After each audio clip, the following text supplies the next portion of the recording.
It's really important to be able to get to the root of the issue, right? Why your child is misusing a substance.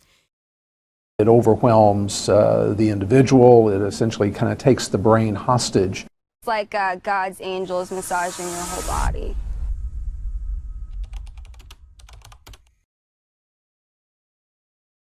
Okay. What is your name? Haley. Would you say Flaviana is a drug or maybe a epidemic? Yeah. Yes. Yeah, I would say so. For sure. Definitely. Yes, definitely. I would say that it's an issue secretly. Not publicly, but there's some secretly, yeah. Well, I've only been teaching for 4 years at wildly different schools, but I have noticed the types have changed, and especially here at Fleming, the most hardcore drugs are used. And last year, a student I thought was doing coke in the bathroom because they were all jittery when they came to class and their nose was bleeding. Drugs in school spread like wildfire and make even the most sincere students get addicted. Shocking recent statistics have shown a new high in teen drug usage. 50% of teens admit to have misused a drug at least once, and this is only the percentage of those who have admitted to it. How many more are secretly using? By all appearances, they are unlikely drug addicts from loving homes in well-to-do neighborhoods. But these kids are among the more than 3 million teens who admit to having abused prescription drugs. Struggling with drug addiction is very difficult, even for a mature adult. But when kids start using, they are highly unlikely to deal with their addiction correctly. Teen brains aren't meant to deal with substance abuse, so when they start using it at an early age, the consequences of it can last their whole life. This is your brain. This is your brain on drugs. Which is why it is frightful that drug usage by teens in 8th grade went up by 62% between 2016 and 2020.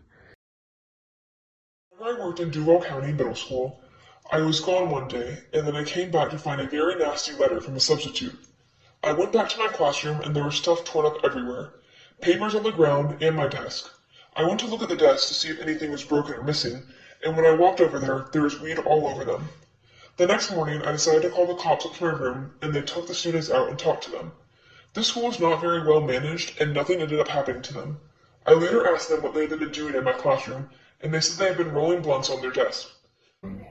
Unfortunately, a lot of experimentation starts off from realistically the junior high level on forward, and depending upon the supervision that they have inside of the school or at home or whatever the case may or not be, peers, friends, associates that they meet up with in the community, and just there's a lot more exposure and a lot more available to them out in the world, so I would say it does make it easier, unfortunately.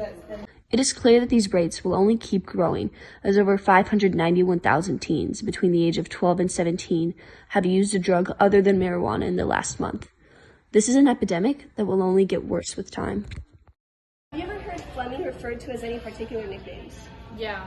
Yes. I remember when me and my mom were looking at reviews for the school, people were just calling it the pharmacy, and everyone was talking about it was a drug school. Yeah, the hospital. Yeah, I mean all the time really. I hear the pharmacy a lot. You know what I mean? Yeah, we're big on drugs here.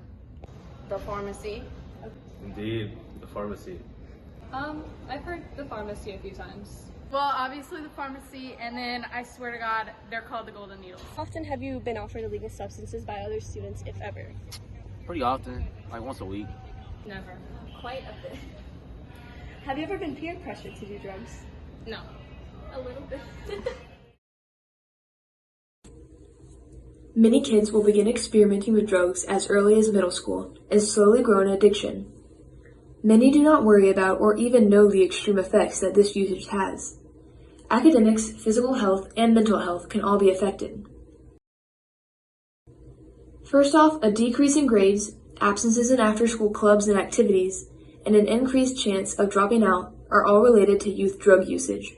I went from actually, participating in school activities to not going to school at all. I just dropped out, started running the streets, been with the wrong crowd, smoking, drinking. Students are not able to retain the information and often cause distractions to other students in the classroom. They can no longer focus and learn about the information for all their classes. I had friends in high school that were very straight and narrow. And they went off to colleges and they started to get into drugs. Very heavy usage, to the point where some just went off the rails completely. Some of them can't hold down jobs and struggle to graduate college today. Kids I knew that were into weed now have trouble staying up, and they had very little personality without it. Secondly, disabilities, diseases, and overdose are common effects of starting drugs at such a young age. Emergency department visits related to marijuana for ages 12 to 17 increased 50% between 1993 and 1994. The number of visits has nearly doubled now. In June of 2020, Amy Neville found her son Alexander dead in his bedroom. I went in his room and he was blue. Also, accidents often happen, especially car accidents, when under the influence of both drugs and alcohol. As many teens are starting to use drugs, they are also starting to drive, and this leads to a very dangerous combination. The memory's still vivid for Amber Sweat. Sitting by a fire, listening to music, drinking beer, and that's honestly all I remember. A typical weekend for her and her friends when she was 17, but in 2010 things were different after she got behind the wheel drunk with two friends in the truck. She lost control on her way to a boat ramp in Stark. The vehicle flipped 6 times and Haley was ejected, and so was I. She's talking about Haley Forsyth, a beautiful 17-year-old who lost her life that night. She was Amber's best friend since they were kids. The memory's still documented through pictures on Haley's Facebook page. It's not worth it. I mean, you can kill a family member, your best friend, an innocent person, and that is honestly the hardest thing to live with. And finally, mental health is also heavily affected. Once an addiction has begun, it is incredibly difficult to stop. Many students develop feelings of depression while using these, and this affects every part of their life. Social withdrawal is also frequently seen, leaving the victim of drug use to struggle all alone. Your family and friends now see you struggling, and it is hurting them as much as it is hurting you. Have you ever been hospitalized psychiatrically? Yes. And why were you hospitalized?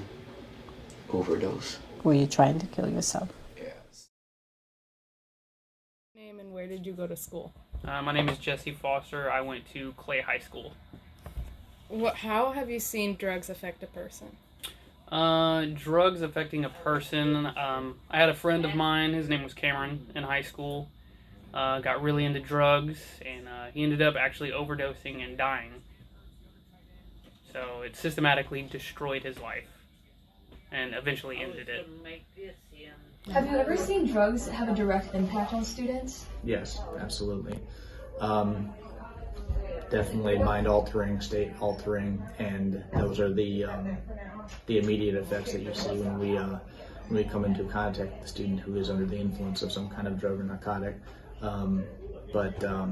That's just the initial face value. Obviously, there are long-term effects that come with it that could ultimately take your straight-A honorable student and send them down a path or a direction that's ultimately the direction that they not want to go. Kind of as a doorway, if you will, towards other bad behaviors and poor choices in that regard. Have you ever caught a student doing drugs, and if so, how do you handle these types of situations? Occasionally, yes. When there is a narcotics investigation at the school, we're obviously the first ones as first responders to the incident.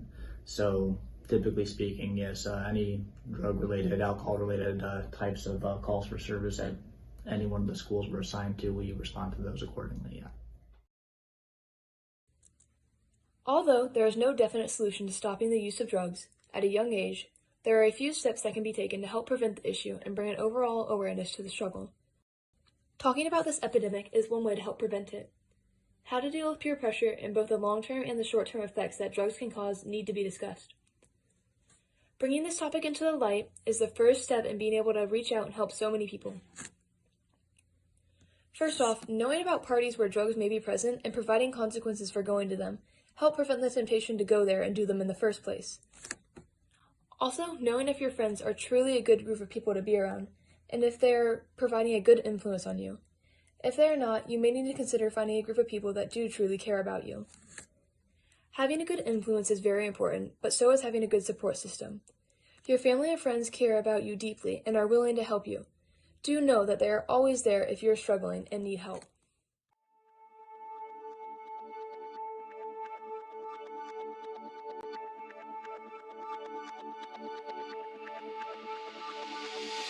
Have